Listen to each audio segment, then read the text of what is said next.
Greetings and bienvenue, Midnight Crew. Thank you for returning to this broadcast.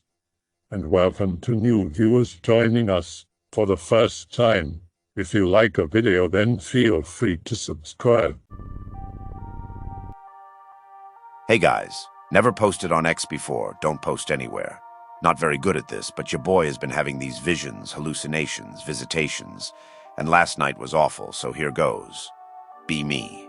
Live in Western Canada. Never have any spooky or paranormal experiences until I'm about 9 or 10. First time I'm sitting at home alone, about 25 to 40 minutes before Dad should get home. No video, only basic cable, so I'm reading a book about Rome. Look up to see a hooded figure dart behind the doorframe, scared shitless thinking I'm gonna be abducted. I stare silently at the doorframe. Eventually Dad comes in and checks the apartment, nobody there. Says I just saw a shadow or imagined it. A few months later in early fall, school just started. Laying in bed when I feel I'm being watched. Open eyes and it's there. Basically just looks like a dude wearing a cloak and a hood. Kind of like a monk's robes, I guess. This is the part that always fucked with me. It speaks. Sounds simultaneously like one of the softest, most relaxing voices, and also a booming shout inside my head. I can never remember what it says, but I'm never afraid while it is speaking. Wake up next day, assume it was a nightmare and try to forget about it. Several weeks later, evening. Dinner soon, playing with Lego. It's there. It's just standing in front of my little bricks. This is the first time I got a look under the hood. No eyes, no skin, no lower jaw. Just a bare deer or small horse skull. I'm not afraid, but I know I should be. Get called for dinner. He vanishes like he was never there. This type of thing continued for years, even after I moved out when I turned 18. Very recently, I found out my aunt had schizophrenia, and that one of my brothers has schizoaffective disorder consult doctors and psych staff. Hell yeah, free healthcare after waiting for a few weeks. Last night he came back. I try to ignore him. For the first time in my life, I remember what he says to me. Do you truly doubt me? Reach out then and feel me. Know me by my presence. Same booming yet relaxing voice that seems to be coming from inside my head. Reach out slowly. Touch the fabric of his robe gown thing. Feel sick. Feel extreme waves of emotion. He just vanishes again. Still feel sick and uneasy nearly 24 hours later. That's it. I have some more memories and details, but he's never felt threatening or malicious. I don't have the genetic marker for schizophrenia or its related disorders. But I don't know. Could be an entity, might be an illness. If you have any idea what it is, be happy to listen. I know nobody on this website actually goes outside, so this 411 stuff seems spooky and paranormal, but it's actually ridiculously easy to get lost in the wilderness. It is also extremely easy to assume you're too smart to get lost in the wilderness. I was up hiking the islands on the west coast of Canada, off Vancouver Island. These islands are relatively small, and the wooded sections of them are even smaller. I was just finishing up a hike down to a nearby lake on a wooded trail, but it was getting late and the sun was going down, so I figured fuck it. It couldn't have been more than 400 or 500 meters to my car as the crow flies. I'll do head back cross-country style. It'd be faster than walking the 45 minutes back on the trail. It was only 15 minutes before I was completely confused, and I had no idea where I was. It was getting darker by the minute, and I hadn't taken spare water, assuming a short hike. Yeah, call me a dumbass, I know, but I have to reiterate how on paper this hike seemed like 0% risk, and blatantly obvious which direction to go and how to get back to my car. It was only by sheer luck I ran into the trail again and took the long way back to my car. But if it had become night, without water, no cell service, with predatory wolves known in that area, it might have very easily been a different story. I'm neurotypical and of slightly above average intelligence. This shit can happen to anyone. I was taunted and terrorized by a demonic entity before coming face to face with it shortly after. Only time in my life, 31 years old, that I have ran away from something while screaming in horror. Okay, this is going to be a bit of a read, bros. I was chilling by myself on a huge farm in Western Canada in a fifth-wheel trailer at like 2 or 3 a.m. Used to stay up real late all the time. Outside, I heard a pack of coyotes yipping and yowling. Actually sounded really creepy the way they were screaming, almost like a band of Indians or something. But I wasn't really afraid, as I have heard coyotes many times in my life. But I did think to myself, wow, that actually sounds pretty scary. Not overly concerned, though.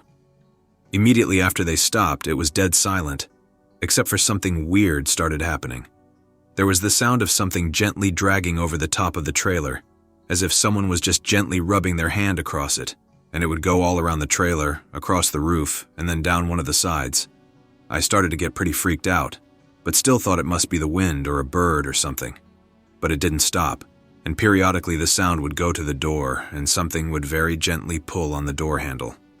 I was sitting 6 feet away from the door, and would see the little clasp handle move just a bit, as if something was gently pulling on it, before it continued scraping all around the trailer and then back to the door. I am now completely terrified. There was a feeling of electricity in the air, and my hair was standing on end as I sat there in disbelief and terror. I got so scared that I actually said to myself, fuck this, I can't take this anymore. I'm going to face this even though I have no idea of what is even happening. I grabbed a sword that I had sitting nearby, as it was the only really practical weapon I had within arm's reach, stood up, and booted the door open and burst out into the winter night. Adrenaline pumping, I looked around holding the sword up, still terrified. Took a few steps away from the trailer and didn't see anything.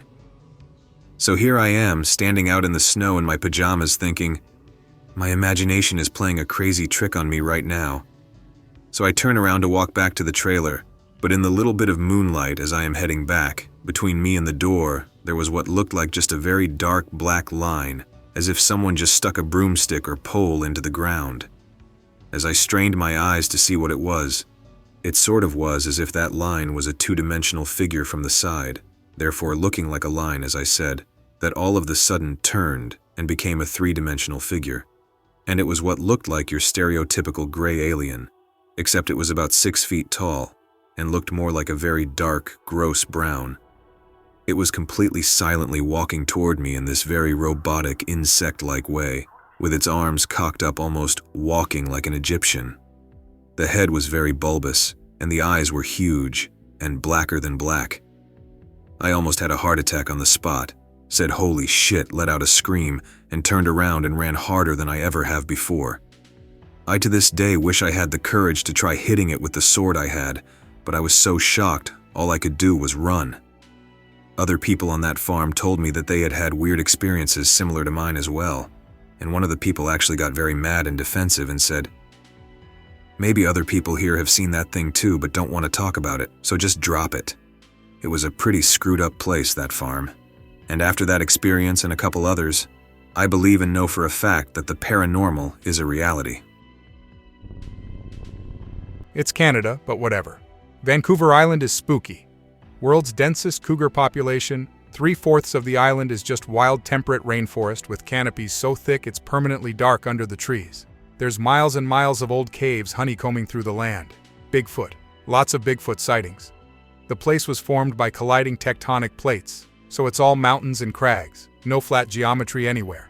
Lots of abandoned and moldering buildings from the turn of the century. Most of the old people who grew up there don't travel beyond their own town, or maybe the next town nearest, and locals say it's possible to travel up and down the island all your life and never see everything. None of the roads are straight lines, and nothing is truly level or flat. And then there's the Forbidden Plateau. Real place. I'm not making that name up. That's what it's called. A purported old Comox legend tells that their band's women, children, and elderly took shelter on the mountain during a war with a neighboring Salish tribe. When the warriors returned to the mountain, they found their people had disappeared, and a bloom of red moss had covered the plateau. Some knobhead said he made it all up, and everyone took that claim at face value because a hoax was easier to believe than the idea that some evil spirit haunted the mountain and fucking ate people. I assume the cougars are the source of the noises. Growing up there, the night was never quiet. There was always howling and screaming in the distance. Be me. 17, 2 years ago. Driving home from work in my truck. For context, I live in a ruralish area of Western Canada and work in a bar.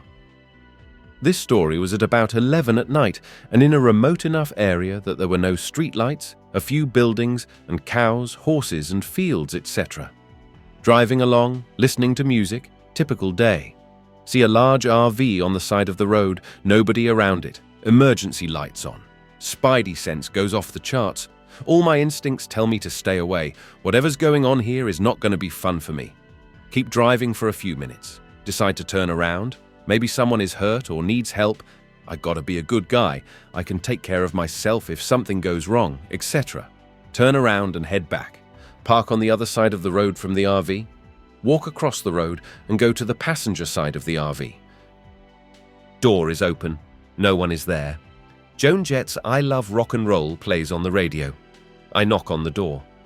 Hello? Anyone here? No answer. Only the sound of the radio playing softly. Knock again. Call for anyone inside again. No answer. Feel an intense urge to run. Calm myself. I'm a man. I can fight whatever tries to hurt me. It's all good. I decide to step in to make sure no one's OD'd or anything. Take one step inside the trailer. Literally, the second my foot hits the floor of the thing, the music doubles or triples in volume.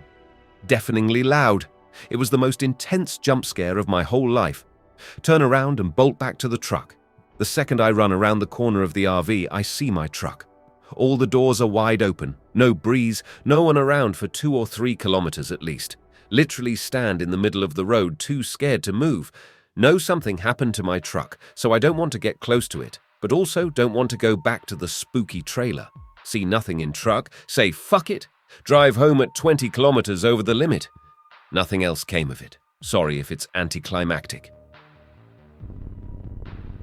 So I lived in a small town on Vancouver Island for my entire childhood, and I sure saw some weird stuff. Be me 9. Camping with dad and brother. Our campsite is near a large river. The river had very strong currents. It was strong enough to pull away a full-grown man. One night I went out to pee. Bring my trusty flashlight. In bushes on the beach by the river. Hear an ungodly screech from across the river. All the hairs on my body stand up. I shine my flashlight across the river. I see the reflections of at least 6 sets of eyes in the bushes. I see one set start moving towards the river. Looked like a wolf and a gorilla had a child. I start backing up slowly. I felt safe because of the river.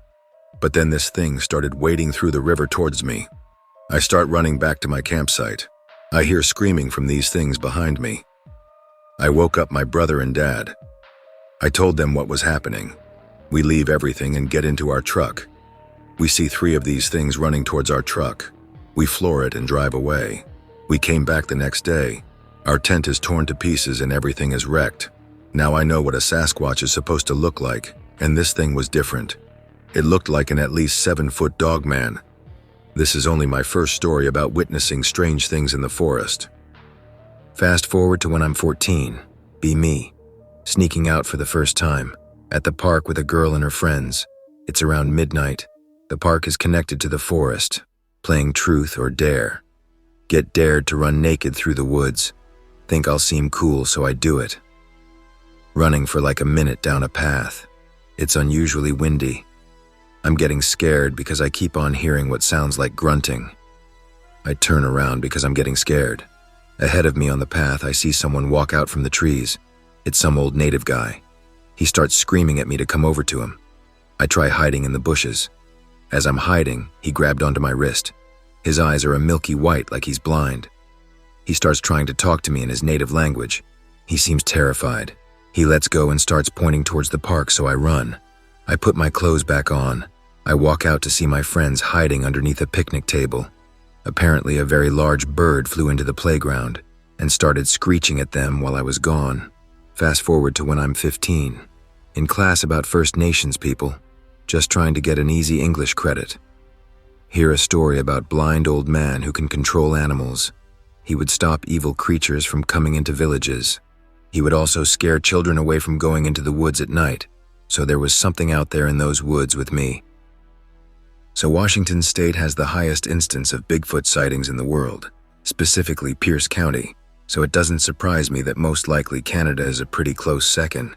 Honestly, it probably has less sightings because of the sparse population in a lot of Canada.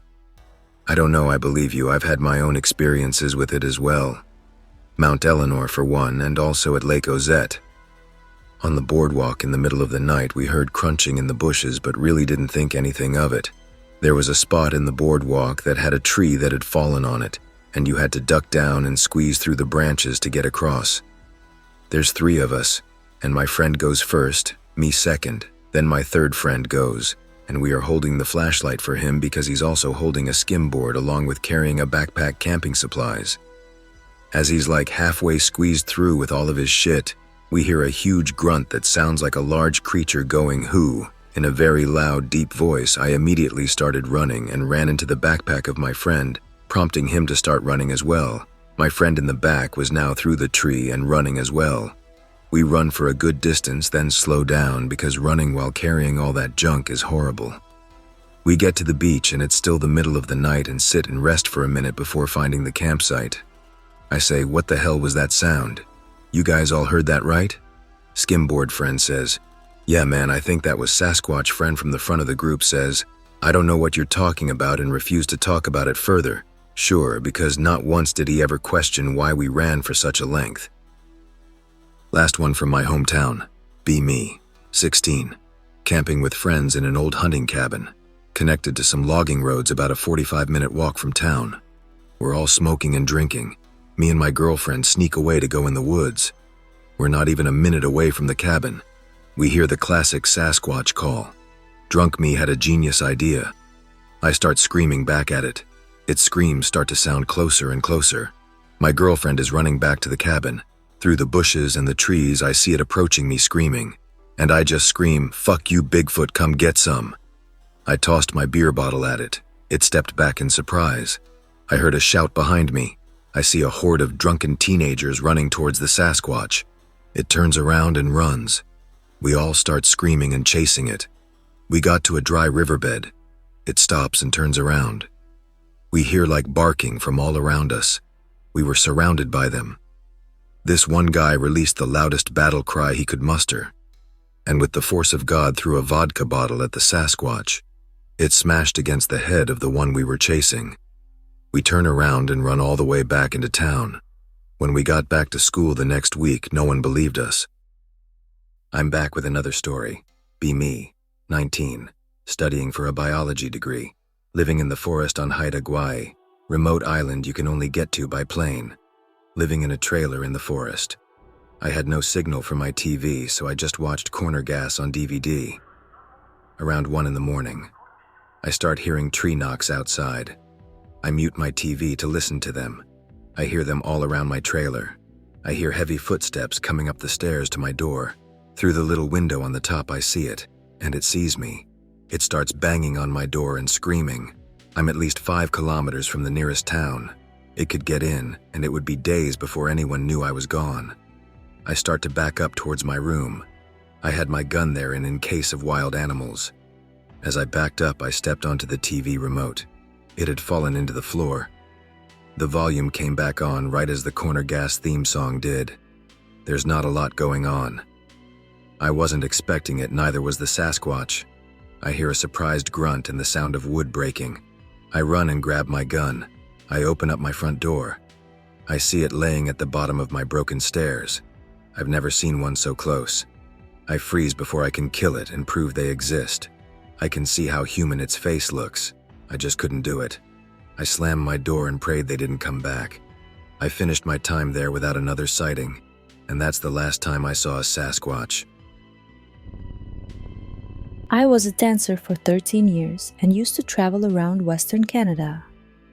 I was working in a town called Williams Lake with a friend. I was on stage Monday afternoon doing my first show when I noticed a guy sitting in a booth back a little from the stage. I don't think I will do this description justice, but he was gorgeous. I mean Botticelli angel move over Brad Pitt gorgeous. Blonde curls and intense blue eyes. In my entire dancing career, I was always in a long-term relationship and never stepped outside of it. I was never even tempted, but this man was everything I found tempting in one package. He threw some money onto the stage and I gave him a poster. After my show, I went over to sign it. Because it was a booth, I slipped in beside him and started signing the poster when he looked at me intensely and said, "What do you think of me?" I turned to face him fully, and it was like my veins were suddenly full of ice water. I could feel almost an instant cord develop between us and all my energy being pulled through it. The worst, though, was being this close. I was able to look deep into his blue eyes, and there was nothing there. I mean nothing, no soul. They were empty and terrifying. I remember I stuttered in fear when I answered him. "Honestly, you terrify me. You are cold, and I'm looking into your eyes and I don't see a soul. I'm not even sure you're a human being." He was looking at me with those terrible empty eyes when he said, "I'm trying to learn to be human." That actually is when it gets worse. As soon as he said that, I was thrust into a vision. As if I was no longer seeing the bar or him. Instead, I was looking down at what appeared to be my hands, except they were strong square hands that belonged to a man, and those hands. My hands were choking the life out of people while I looked in their eyes. The faces kept changing under my hands, and I can still remember some of them to this day. There the vision ended, and I was still sitting at the booth with this man, and he was staring at me so intensely that I am certain he knew what I had seen. I mumbled out, "I can't help you with that," in response to his earlier comment about trying to learn to be human, and got up shakily from the table. My friend came over and asked if I was okay because I must have been white as a sheet. I muttered I was okay but shaken, and she commented that he really spooked her and she had only spoken to him briefly but he scared her. We were there working for the week. He came on Tuesday and Wednesday but never spoke to either of us again, just sat and stared. I can't say for sure what this man was, only that he most definitely wasn't a man as in human. In my years, I have sadly met some of the worst in society, killers and child predators. These people are evil and twisted, but even so, when you look into their eyes, there is a spark of something that shows they are human. Whatever we encountered in Williams Lake was missing this. The date was August 28, 2021 in Chilliwack, British Columbia, Canada. I'm not entirely sure what I encountered, but here goes. Everything around here is mostly woods, and there's also a large Forest Service road system a few blocks away that goes quite far into the bush. A little bit more about my immediate area around my home. It helps to understand where everything is. There is a little park across from my house with a small playground and a paved path that goes about 0.4 kilometers until it meets up with a main road. Down the hill from there, there's a newer housing development area that has a large cleared area, previously bush, and a long gravel path that leads to a meadow and eventually the road. If you walk to the bush at the park across from my house and take a right in the woods, there's a narrow trail that's quite overgrown that pops you out at the start of the hill down to the new development. There's also quite a few trails within that section of bush at the park. About 100 meters away to the right of the hill is another park that connects to the Forest Service road system, an endless bush.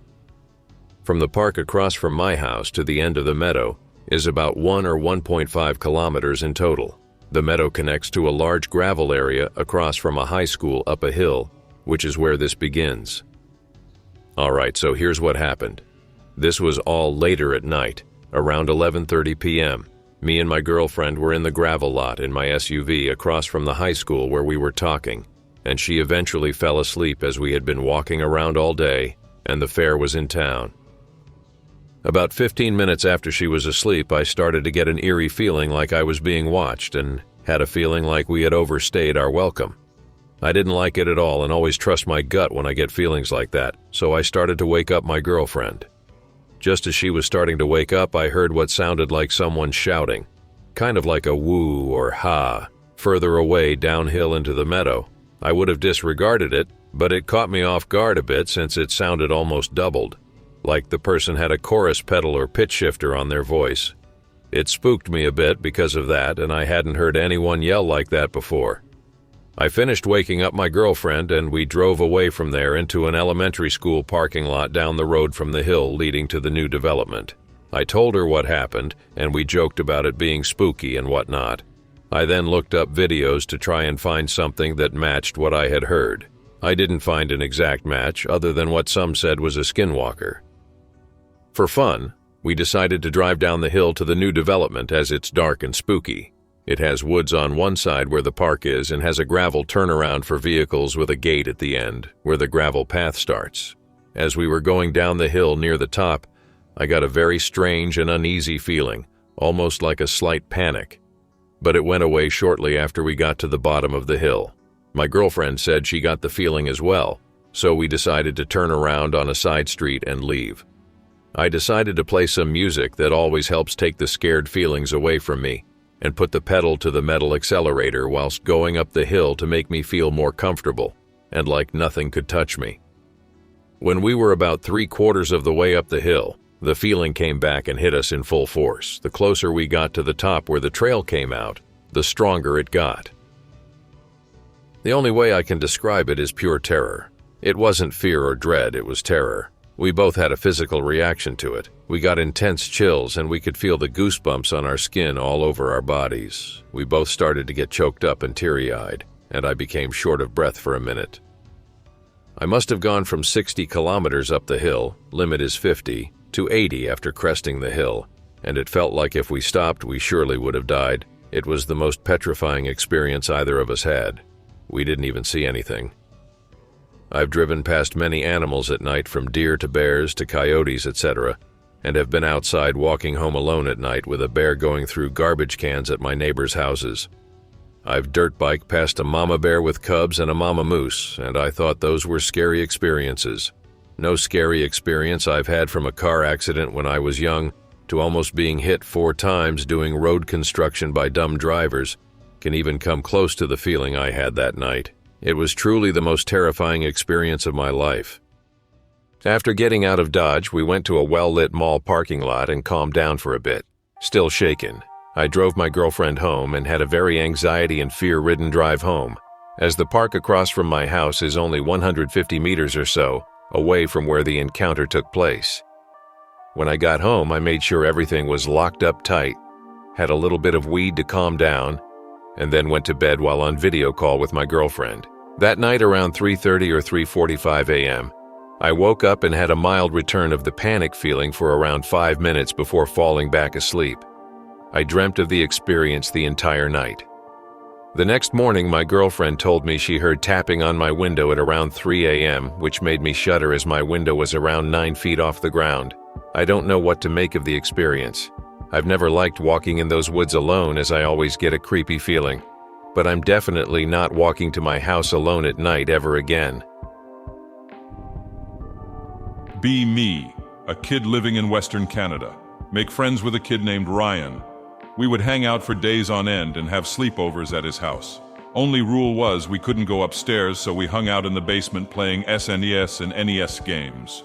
One day he invited me to go camping with him and his father. Spend the days doing cool shit like riding his little 50cc dirt bike, swimming in the lake, throwing stones at squirrels. One night his dad starts to get drunk. He was always a pretty nice guy, but rough around the edges. Starts talking nonsense about his brother being in the woods. Gets even more drunk. Now he's getting violent and unpredictable.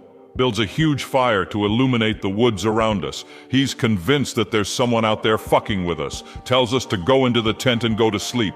We lay there listening to him losing his goddamn mind to whatever he thinks is out there. Fire is getting bigger. Suddenly hear banging. Ryan always had a stash of small Chinese firecrackers. It could have been those, but I couldn't tell. He proceeds to continue this insane shit all night. Eventually we fall asleep. Wake up. His dad is in a hurry to leave, now apparently sober. We ride in the camper talking about how much fun we had and don't mention the last night. Get back to town. His dad sends me home. Ask Ryan if he wants to hang out. He says we can't anymore because his dad said so. Convince him to come play elsewhere so his dad wouldn't know. His dad finds us, violently grabs Ryan and leaves, cursing at me. The next day, Ryan isn't at school. Find out that they had suddenly moved away. I'm not sure what happened that night, but Ryan was a true bro. I hope that you enjoyed tonight's broadcast. If you enjoyed tonight's story, then please subscribe to the channel as more Greentext will appear daily. A new broadcast will appear when the clock strikes midnight Central Time.